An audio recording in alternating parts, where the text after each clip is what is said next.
জীবনে কোনো কিছুর জন্য আক্ষেপ রাখতে নেই।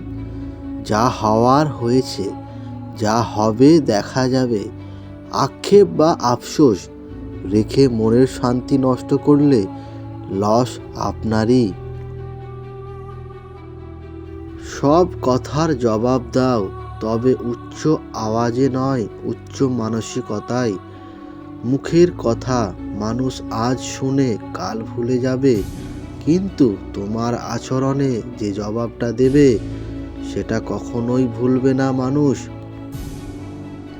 জ্ঞানীকে চেনা যায় নীরবতা থেকে, আর মূর্খকে তার বক্তব্য থেকে। আমি অপমানিত হয়ে যদি হেসে বেরিয়ে আসি, তাহলে বুঝে নিও অপমানের স্বাদটা অনেক ভয়ঙ্কর হবে।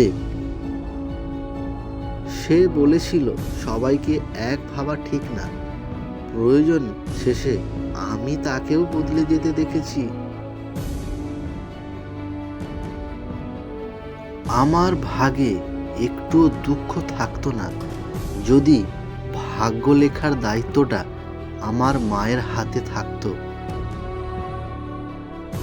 যতদিন যাচ্ছে নিজেকে সবার কাছ থেকে দূরে সরিয়ে একা থাকার ইচ্ছেটাও বাড়ছে।